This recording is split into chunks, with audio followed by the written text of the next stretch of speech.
Hello प्यारे बच्चों, जय हिंद जय भारत। प्यारे बच्चों, आज हम आपके सामने कक्षा पाँचवीं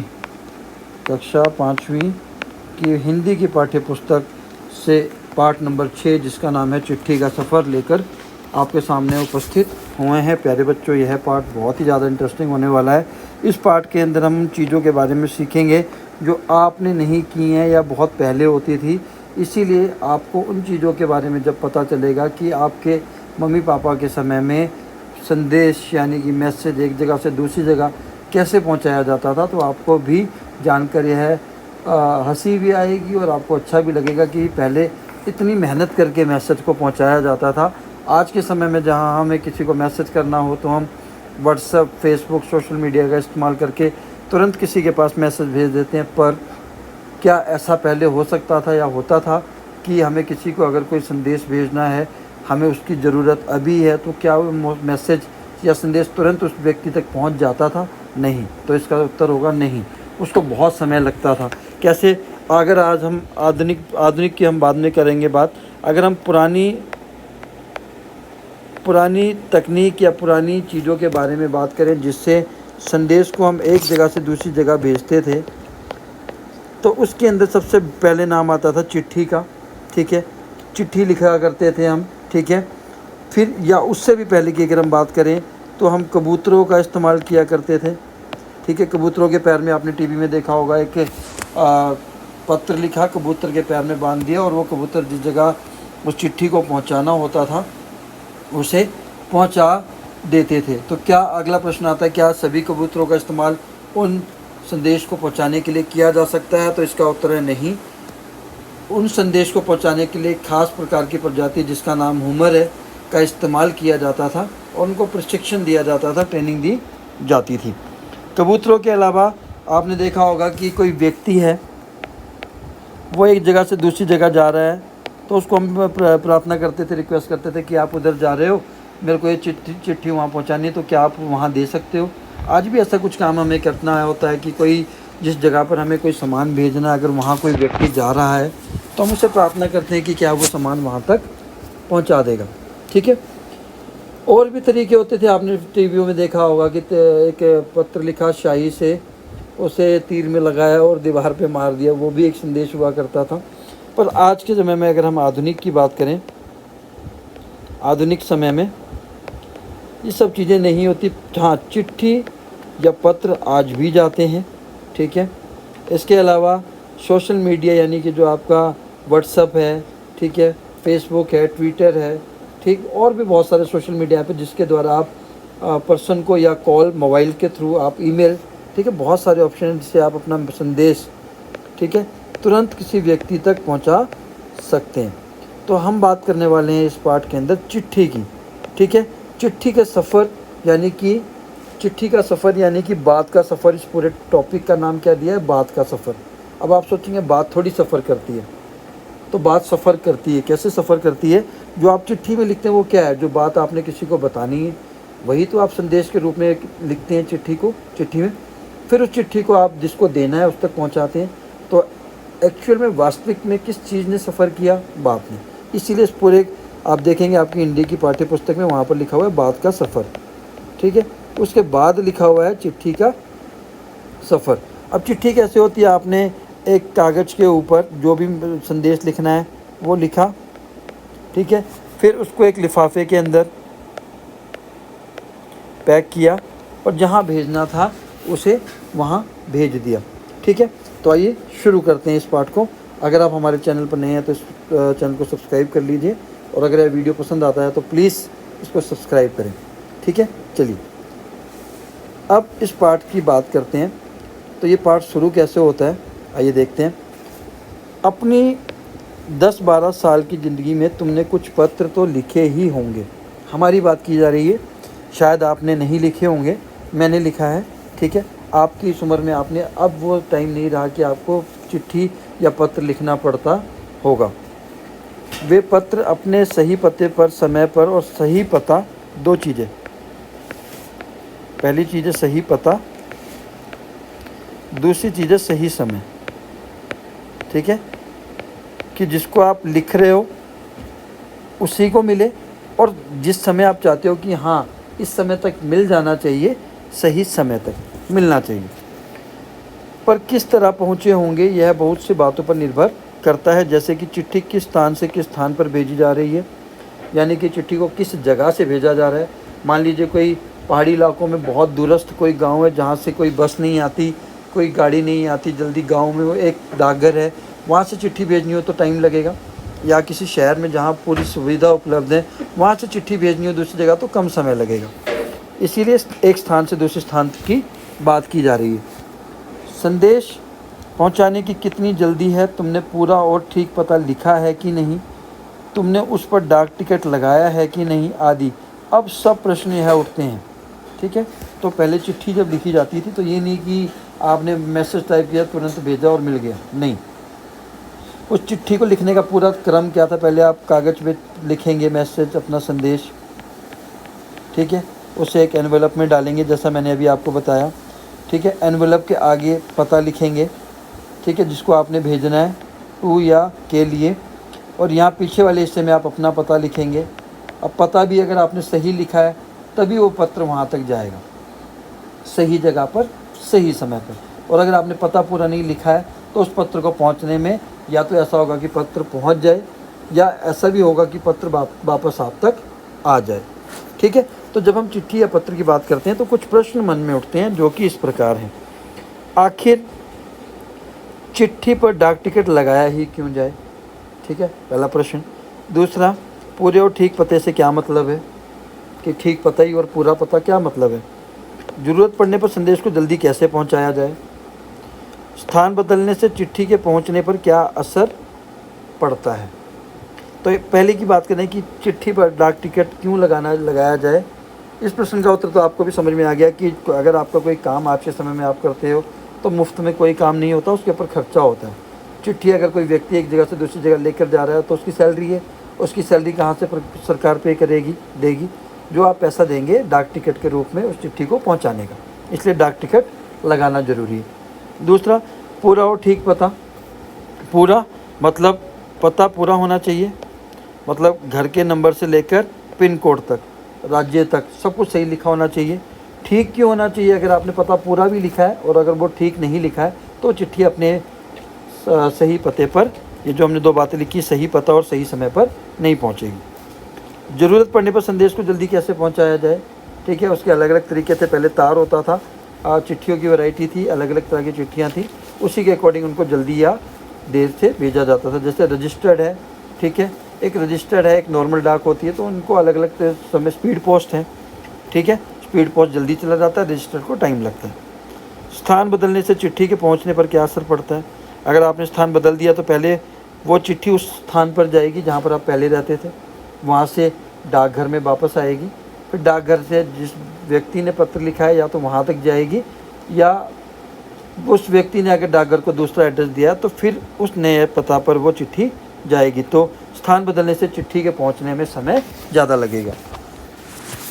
इनमें से कुछ सवालों के जवाब शायद तुम्हारे पास हो, जैसा कि हमने बात की, खासकर तुम में से उनके पास जो डाक टिकटें इकट्ठा करने का शौक़ रखते हैं। मेरे को नहीं लगता कि आज के समय में कोई भी डाक टिकट इकट्ठा करता है। अगर आप करते हैं तो बहुत अच्छी बात है।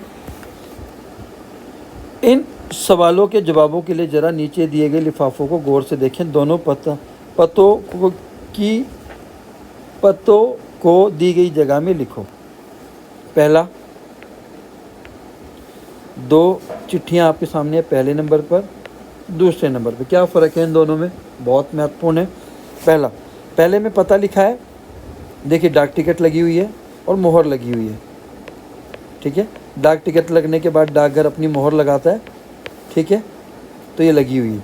इस पे पता लिखा है भेजने वाले ने महात्मा गांधी के नाम पर, यानी कि जो महात्मा गांधी जी हैं, राष्ट्रपिता जिन्हें कहा जाता है, उनको ये पत्र लिखा है या चिट्ठी लिखी है, और लिखा है साथ में जहाँ हो वहाँ, ठीक है। ये इतना सही पता लिखा है, ना किसी राज्य का नाम लिखा, ना किसी जगह का, सिर्फ इतना लिखा है महात्मा गांधी जी जहाँ हो वहाँ पर ये पत्र मिल जाए। दूसरे में अगर आप ध्यान देंगे, टू लिखा हुआ, श्रीमान निर्देशक महोदय, राष्ट्रीय शैक्षणिक अनुसंधान एवं प्रशिक्षण परिषद, अरविंद मार्ग, श्री अरविंद मार्ग, नई दिल्ली, पिन कोड के साथ। तो ये पता क्या है? पूरा है और ठीक पता लिखा हुआ है, ठीक है, जबकि इसमें ना तो पूरा पता है और ना ही एड्रेस पूरा दिया हुआ है। अब आप सोचेंगे कि ये चिट्ठी तो पे 1 नंबर की पहुंचेगी नहीं, ठीक है, और 2 नंबर की चिट्ठी पूरा पता ठीक है तो पहुंच जाएगी, पर ऐसा नहीं है। क्यों? आप सोचोगे पता लिखा नहीं फिर भी चिट्ठी कैसे पहुंच जाएगी? पहुंच जाएगी। उसके लिए एक खास शर्त है। खास शर्त कैसे? जैसे महात्मा गांधी जी बहुत प्रसिद्ध थे, ठीक है, महात्मा गांधी जी पूरे भारत में एक ही व्यक्ति थे जिनको सभी लोग जानते थे, तो उनकी चिट्ठी उन तक पहुंच जाएगी। बहुत प्रसिद्ध और बड़े व्यक्ति थे, तो उन तक चिट्ठी पहुंचाने में डाकघर को किसी भी प्रकार की समस्या का सामना नहीं करना पड़ेगा, क्योंकि बड़े व्यक्तियों की, जैसे आपको पता है हमारे देश के प्रधानमंत्री हैं, वो जिस जगह पर होता है तो हमें समाचार से पता लग जाता है कि वो यहाँ पर है, तो डाकघर उसी के अकॉर्डिंग उस चिट्ठी को भेज देगा। हाँ, अगर आप किसी नॉर्मल व्यक्ति की बात करें जो एक स्थानीय निवासी है, जिससे जो इतना प्रसिद्ध नहीं है, उस तक चिट्ठी नहीं पहुंचेगी, ठीक है, कि उसके पीछे बहुत सारे कारण होंगे, क्योंकि एक नाम के बहुत सारे व्यक्ति हो सकते हैं, ठीक है, जगह नहीं पता हमें कि किस जगह भेजना है, तो ये चिट्ठी जाएगी नहीं। दूसरा यहाँ पर पता, ठीक है, देखिए हमें पता है कि कहाँ जानी है, नई दिल्ली जानी है, ठीक है, मार्ग का नाम भी दिया हुआ है, ठीक है, किसको देनी है, डायरेक्टर को देनी है, ठीक है, महोदय, निर्देशक महोदय को देनी है, किसके, एनसीईआरटी यानी कि राष्ट्रीय शैक्षणिक अनुसंधान परीक्षण परिषद के डायरेक्टर को देनी, पूरी बात बताइए। और ये जो पिन कोड है ये 6 अंकों का होता है। इन 6 अंकों की भी मैं बात बताऊंगा कि 6 अंक क्या बताते हैं, ठीक है। चलिए आगे, ठीक है। अब पते की बात कर रहे थे, तो पता मैं आपको बता देता हूँ कि इस पते का सही क्रम क्या होता है लिखने का। सबसे पहले आप लिखेंगे नाम, जिस व्यक्ति को आपने भेजना है। दूसरा, मकान नंबर, अगर बड़ा कोई सरकारी भवन है तो भवन का नाम आएगा।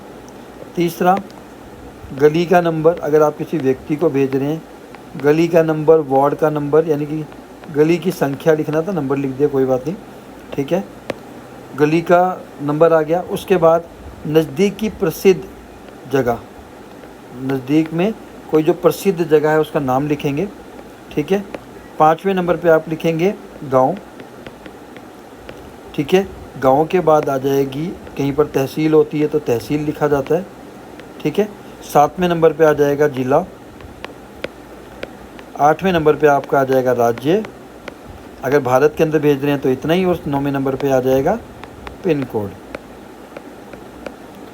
अगर भारत से बाहर भेज रहे हैं तो 9वें नंबर पे आएगा देश का नाम, ठीक है। तो ये सारी चीज़ें आप लिखेंगे, तब जाकर वो पत्र सही व्यक्ति को सही समय पर पहुंचेगी। कई बार क्या होता है कि एक ही नाम के 2 व्यक्ति होते हैं, उस केस में आप क्या करेंगे, व्यक्ति के नाम के साथ आप पिताजी का नाम भी लिख सकते हैं, ठीक है। चलिए, ये दोनों पते किस प्रकार से भिन्न है। गांधी जी को भेजे गए पत्र में पते की जगह पर लिखा है महात्मा गांधी जी जहाँ हो वहाँ पर, वर्धा, ठीक है, जबकि लिफाफे पर इमारत या संस्थान से लेकर शहर तक का नाम लिखा हुआ है।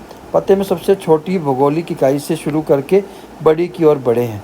पता लिखने का सही तरीका यही होता है, जैसे मैंने ऊपर बताया, छोटी भौगोलिक इकाई से बड़ी की तरफ बढ़ते हैं, मतलब मकान नंबर से या नाम से शुरू कर राज्य तक या देश तक लिखा जाता है।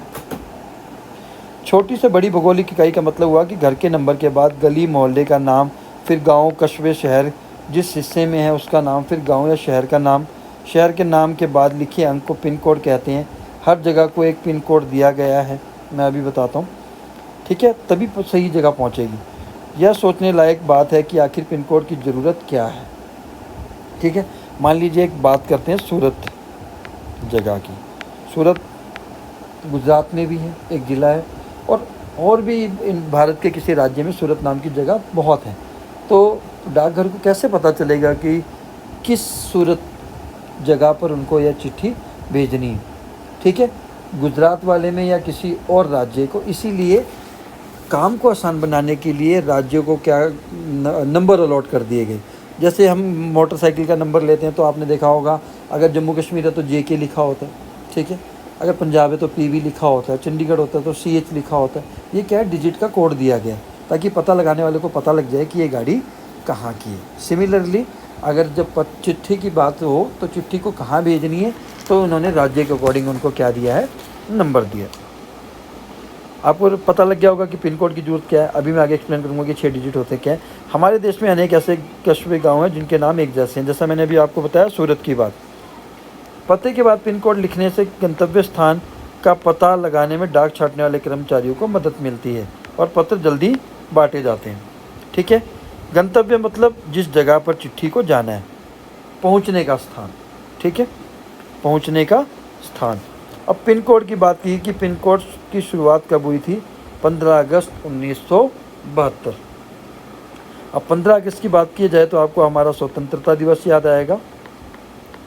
ठीक है, अभी हमने 77वां स्वतंत्रता दिवस मनाया है 2023 में। स्वतंत्र हमारा देश भारत कब हुआ था? 15 अगस्त 1947 को।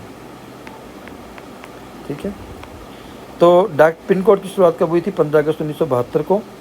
डाक तार विभाग ने पोस्टल नंबर योजना के नाम से की।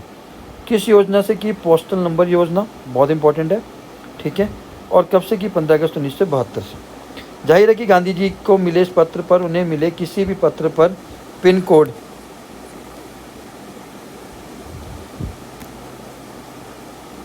कोड का इस्तेमाल नहीं किया गया है। फ़र्क सिर्फ पिन कोड का ही नहीं, समय के साथ डाक सेवाओं में भी निरंतर बदलाव और विकास होता रहा है। ठीक है, अब गांधी जी को जो पत्र लिखा उसमें पिन कोड नहीं था। अब हम बात करते हैं पिन कोड होता क्या है। पिन कोड क्या है? Postal index number. ठीक है, ये 6 अंकों का होता है।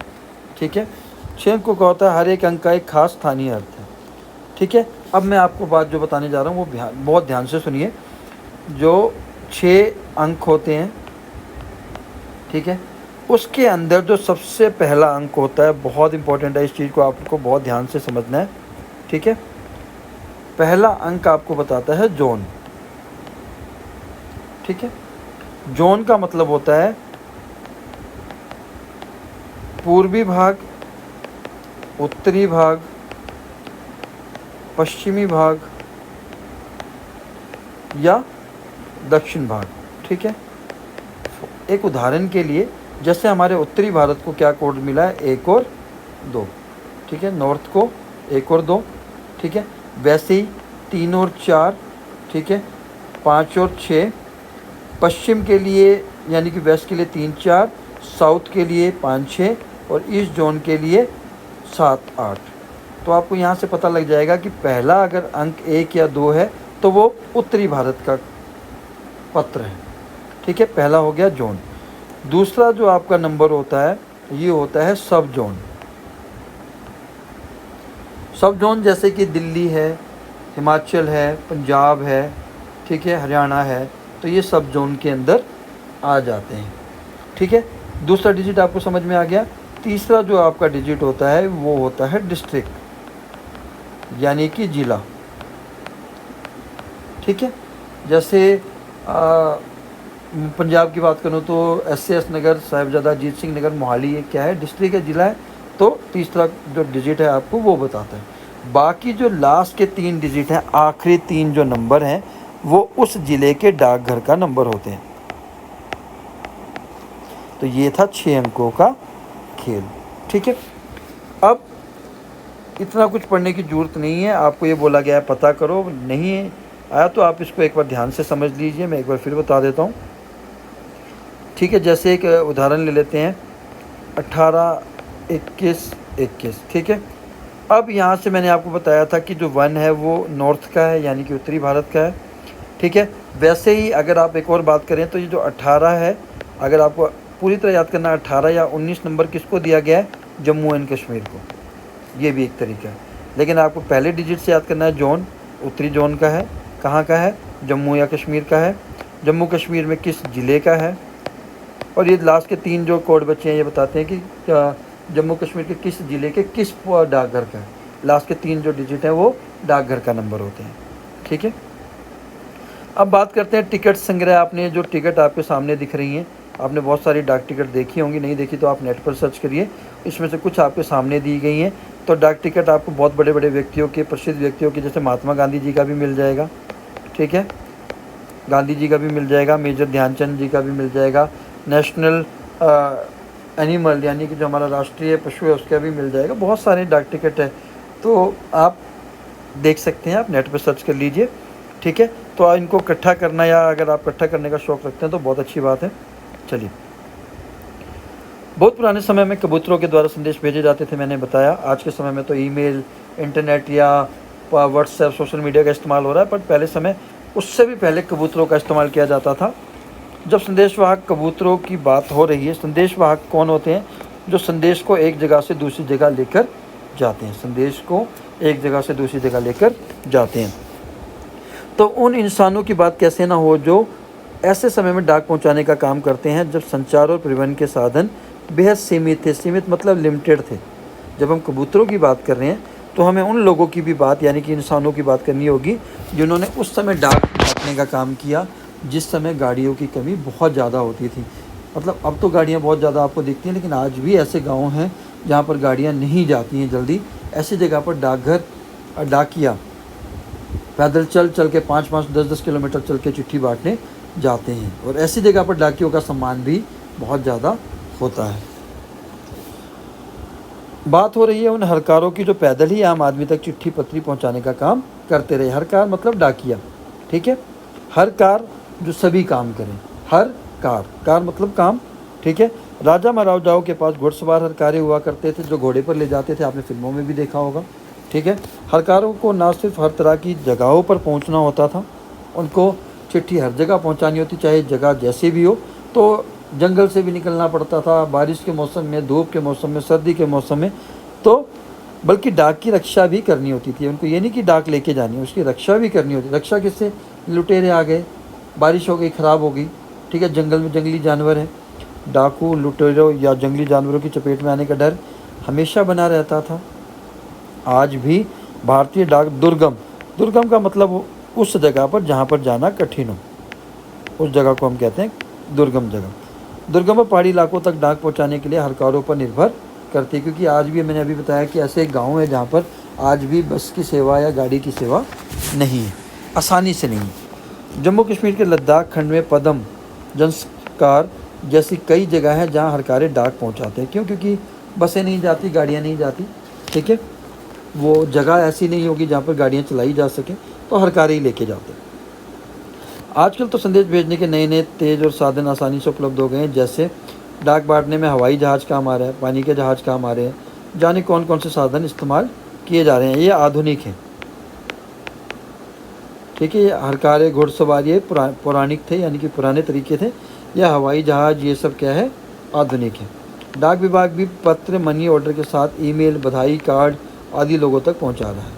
आज भी जा रहा है, ये नहीं कि डाकिया अब नहीं जा रहा या डाकघर बंद हो गए, नहीं, आज भी पत्र घर पर आते हैं।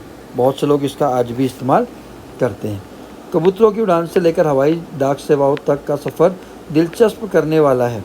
यह सोचकर आश्चर्य होता है कि कबूतर जैसा पक्षी संदेशवाहक भी हो सकता है, ठीक है।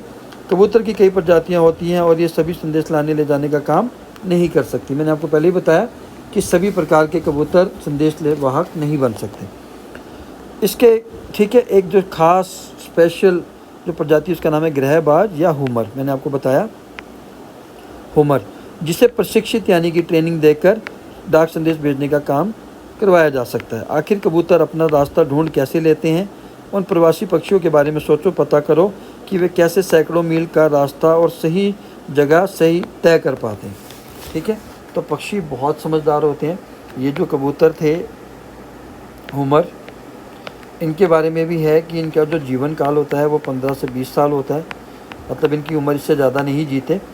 15 से 20 साल में भी ये कितना साल अच्छे तरीके से काम कर सकते हैं? 8 से 10 साल, ठीक है।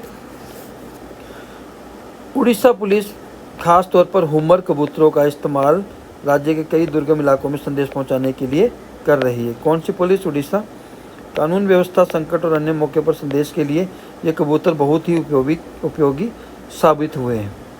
कबूतरों की संदेश सेवा बहुत सस्ती है और उन पर खास खर्च नहीं होता, क्योंकि कोई पैसा नहीं देना, कोई पेट्रोल नहीं भरवाना। इन कबूतरों का जीवन काल 15-20 साल का होता है, मैंने आपको ऑलरेडी बता दिया है, और 8 से 10 साल तक वो अच्छा काम करते हैं। स्वस्थ कबूतर एक दिन में 1000 किलोमीटर तक का सफ़र कर सकता है। जो कबूतर स्वस्थ होगा, हेल्दी होगा, वो एक दिन में 1000 किलोमीटर का भी डिस्टेंस, यानी कि जगह, सफ़र तय कर सकते हैं। और अगर हमें कोई इंपॉर्टेंट, आप सोचेंगे कि कोई महत्वपूर्ण संदेश भेजना हो तो क्या हम कबूतर को भेजना ठीक रहेगा, किसी ने मार दिया तो? ऐसी स्थिति में अगर महत्वपूर्ण संदेश है तो 2 कबूतरों को भेजा जाता था, ताकि अगर एक कबूतर बाज जैसे हमले में या अनहोनी स्थिति में मर भी जाए तो दूसरा कबूतर संदेश को सही समय पर और सही जगह पहुंचा दे। शायद यह पढ़कर तुम्हें एक ऐसे कबूतर की कहानी पढ़ना चाहोगे जो दूसरे विश्व युद्ध में, ठीक है, दूसरे विश्व युद्ध में संदेश पहुंचाता था, जिसकी कहानी किस में छपी है? अंग्रेजी में छपी है, एक किताब में जिसका नाम है ग्रे नेक। ग्रे नेक मतलब ग्रे कलर की गर्दन वाला, जो कि इस किताब के हीरो का भी नाम है। अगर तुम हिंदी में पढ़ना चाहते हो तो नेशनल बुक ट्रस्ट को एक पत्र लिखो और उनसे हिंदी में इसको अवेलेबल या उपलब्ध कराने के लिए बोलो। अब आगे इसके प्रश्नोत्तर। गांधी जी को सिर्फ उनके नाम और देश के नाम के सारे पत्र कैसे पहुंच गया होगा? मैंने आपको बताया था, गांधी जी बहुत प्रसिद्ध व्यक्ति थे, पूरा भारत उनको जानता था, तो इसीलिए उनको चिट्ठी या पत्र पहुंचाने में किसी भी प्रकार की समस्या का सामना डाकघर को नहीं करना पड़ा। वो जहां जाते थे उनकी खबर सब तक पहुंच जाती थी। अगर एक पत्र में पते के साथ किसी का नाम ना हो तो क्या पत्र ठीक जगह पहुंच जाएगा? हाँ, बिल्कुल पहुंच सकता है, अगर पता सही लिखा है तो। ठीक है, मकान नंबर से लेकर आपने पिन कोड तक, गली नंबर तक, नज़दीकी प्रसिद्ध स्थान तक आपने सब चीज़ें लिखी हैं, तब भी पता सही जगह पहुंच जाए, मतलब पत्र सही जगह पहुंच जाएगा। नाम ना होने से क्या समस्याएं हो सकती है? नाम ना अगर लिखो तो ये समस्या हो सकती है कि यह पत्र किसे देना है, यह पहचानने में थोड़ी सी कठिनाई का सामना करना पड़ता है। पैदलकारों को किस किस तरह की दिक्कतों का सामना करना पड़ता होगा? आपको पहले ही बता दिया, वर्षा, लुटेरे, डाकू, जंगली जानवर, या मौसम की बात कर लो, मौसम का सामना करना पड़ता था, उनको बहुत दिक्कतें आती थी। ठीक है, ये है सही क्रम में लिखना है। गली मोहल्ले का नाम, घर का नंबर, राज्य का नाम, खंड का नाम, कस्बे शहर का नाम, जनपद का नाम, ये आप लिख लेंगे, मैं आपको ऊपर एक बार में ऑलरेडी बता चुका हूँ। अपने घर पर कोई पुराना या पत्र ढूंढो, उसे देखकर नीचे लिखे प्रश्नों का जवाब लिखो। आपके घर में अगर कोई पत्र मिल जाता है, उसको देखिए कि पत्र किसने लिखा है, किसे लिखा है, किस तारीख को लिखा था, यह पत्र किस डाकखाने में तथा किस तारीख को पहुंचा, क्योंकि वो स्टैंप लगी होती है डाकघर की, डेट के साथ पता लग जाता है। यह उत्तर तुम्हें कैसे पता चला? तो ये आप कर लेना, अपने मम्मी पापा की हेल्प लीजिए इसमें। चिट्ठी भेजने के लिए आमतौर पर पोस्ट कार्ड, अंतर्देशीय पत्र, लिफाफा इस्तेमाल किया जाता है। डाकघर जाकर इनका मूल्य पता करो, आप देख लेना, डाक टिकट इकट्ठा करो। ये था प्यारे बच्चों आज का पाठ, बहुत इंटरेस्टिंग था। आशा करता हूँ आपने बहुत कुछ सीखा होगा, और अगर आपको यह वीडियो पसंद आता है तो प्लीज़ इसको लाइक, शेयर और कमेंट करना ना भूलें।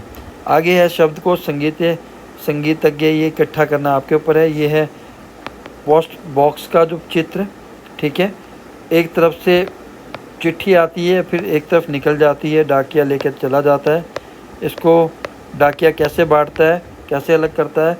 क्योंकि इसी एक डाक डब्बे के अंदर सारे राज्यों की चिट्ठी होती है। तो मैंने जैसा आपको बताया, पहला जोन के हिसाब से अलग कर देंगे, फिर जोन के बाद जो दूसरा नंबर है सब जोन, ठीक है, उसके हिसाब से अलग करते चले जाएंगे, तो चिट्ठी सही जगह पर पहुंचाने में किसी भी प्रकार की समस्या का सामना नहीं करना पड़ता। तो प्यारे बच्चों, इसी के साथ इस वीडियो को मैं समाप्त करता हूं। इस वीडियो को अंत तक देखने के लिए आपका बहुत बहुत धन्यवाद।